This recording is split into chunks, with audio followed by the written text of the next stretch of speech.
The British were, without a doubt, the class pranksters of the Second World War, using various forms of deception, such as dummy parachutists and dummy tanks, and vexation, such as itching powder and laxatives, to confuse and whittle down their enemies.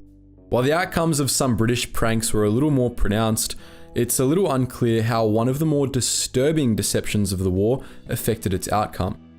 In this video, we take a look at Operation Mincemeat and the man who never was.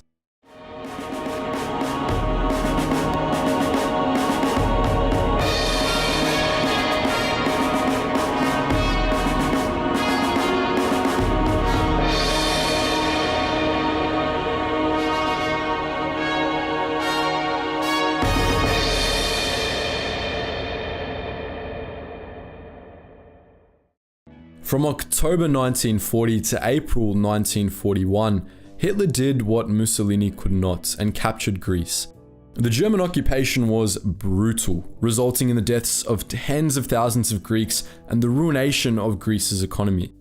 In 1943, the Allies geared up to invade the Italian island of Sardinia, Greece, and the Balkans, but not really. What they really wanted to do was take Sicily, but Hitler and Mussolini didn't need to know about this. In fact, the Allies made it their mission to trick the Axis into thinking Allied invasions of Sardinia, Greece, and the Balkans were on their way. On a whole, this deception was known as Operation Barclay, and while the Allies undertook a variety of other ruses under Operation Barclay, the British ruse, known as Operation Mincemeat, is what we're focusing on today. But just what was Operation Mincemeat? In 1939, British Royal Navy Rear Admiral John Godfrey, Director of Naval Intelligence, wrote a paper which likened wartime deception to, of all things, fly fishing. But this very paper, deemed the Trout Memo, may have been a deception in of itself, having possibly been written by Godfrey's assistant Ian Fleming instead, with Godfrey taking the credit. If the name Ian Fleming sounds familiar to you, it's very likely because Fleming was the bloke who wrote the James Bond series. Within the Trout Memo, Godfrey or Fleming, who even knows, made one rather grim yet clever suggestion. While by no means an original concept, suggestion number 28 of the Trout Memo stated, a corpse dressed as an airman with dispatches in his pockets could be dropped on the coast, supposedly from a parachute that has failed. Of course, it would have to be a fresh corpse. Taking inspiration from suggestion 28, as well as from similar occurrences in the Great War and World War II, a British MI5 intelligence officer by the name of Charles Cholmondeley conceived a plan. He would dress a corpse up looking like a British officer, fill his pockets with documents pertaining to fictitious Allied invasions of Sardinia, Greece, and the Balkans, and dump him somewhere where he'd end up in Axis hands, all to divert Hitler and Mussolini from the true invasion site, which was Sicily. Comprehending the plan's potential, the Royal Navy assigned Naval Intelligence Officer Ewan Montagu, who had worked with our buddy Godfrey before, to Cholmondeley, and together they ironed out the kinks. Basically, they had to figure out whose corpse they would use, whom they would make the corpse out to be, which documents they would stuff in the corpse's pockets, and how and where they would dump the corpse. This is when it got a little disturbing, if a little sad. The corpse they selected had belonged to a Welsh homeless man named Glendo Michael, who, after both his parents were dead, became a homeless man on the streets of London. Starving, or possibly in an attempt to take his own life, Michael ate rat poison in an abandoned warehouse at age 34 and died in hospital 2 days later. While that was bad news for Michael, it was good news for the Allies. Cholmondeley and Montagu put their minds to creating an entirely fictitious identity for the corpse. Seemingly overnight, a homeless Welshman became William Martin of the Royal Marines, the man who never was. Martin was placed in a battle dress and various effects were attached to his person. These included, but were not limited to, a naval identity card, a photo of and love letters from his fictitious fiancée, and a pass from a nightclub in London.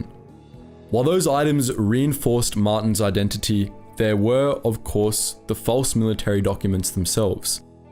Several important deception documents were placed in a briefcase attached to Martin with a chain, one being a letter from British General Archibald Nye to British General Harold Alexander. Rather than just stating, "We're gonna hit up Greece and totally not Sicily, lol," our prankster duo made use of their wit, alluding to the fictitious invasion in a less direct manner. A portion of the letter read, "We have recent information that the Germans have been reinforcing and strengthening their defenses in Greece and Crete, and Chief of the Imperial General Staff felt that our forces for the assault were insufficient." Another fictitious letter, addressed to British Admiral Andrew Cunningham from British Vice Admiral Louis Mountbatten, hinted at an Allied invasion of Sardinia while also putting it out there that Martin was an expert on amphibious warfare. All Cholmondeley and Montagu had to figure out now was how and where to dump Martin. It was decided they would make it seem as if he had been the victim of a plane crash, and they intended for him to wash up on the shore of Huelva in southern Spain, where the tides and currents were predictable and where they knew a German Abwehr agent was active. Instead of actually crashing a plane with Martin inside of it, or instead of dumping him from a moving plane, they put him in a sealed canister inside the Royal Navy sub HMS Seraph, which was bombed twice on its way to the delivery point. When the HMS Seraph finally and safely arrived off the Spanish coast on the 29th of April 1943, Martin was pushed into the water. The success of Operation Mincemeat was now in fate's hands. A day later, a Spanish fisherman spotted something strange on the coastline. After the fisherman notified the authorities, the corpse and its effects ended up with the Spanish military, though a British vice consul living in the city was able to notify the British that their package had arrived as planned. The vice consul even attended the autopsy, at which William Martin of the Royal Marines was deemed to have died at sea. He was buried in Huelva, but his personal effects ended up in Madrid. The Spanish military held on tightly to the briefcase for a while, but was ultimately persuaded to let German Abwehr agents operating in the area open it and see its contents. The information reached Germany on the 8th of May 1943, soon after which Allied command received a message which read, "Mincemeat swallowed rod, line and sinker by the right people, and they look like they're acting on it." And act on it, the Germans did. On the 14th of May, German Grand Admiral Karl Dönitz wrote, "The Führer does not agree with Mussolini that the most likely invasion point is Sicily. He believes that the discovered British order confirms the assumption that the planned attacks will be directed mainly against Greece." In preparation, Hitler bolstered his forces in the Mediterranean, doubling his infantry might in Sardinia to 10,000, transferring fighter aircraft from Sicily to Sardinia, transferring 7 infantry divisions to Greece, relocating torpedo boats from Sicily to Greece, and relocating 10 infantry divisions and 2 panzer divisions to the Balkans. On the 9th of July 1943, the Allies invaded Sicily. By the 17th of August, the island was in Allied control. Mussolini's regime was history. Though, while the Allies had dealt the Axis a defeat, it's unclear exactly how much Operation Mincemeat influenced Hitler's decision to bolster Sardinia, Greece, and the Balkans.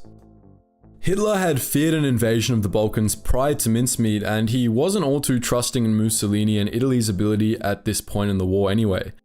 What we can say for sure is that the Allies copped a whole lot less hurt than they had expected to, with a campaign they expected to last 90 days, taking just 38 days in reality.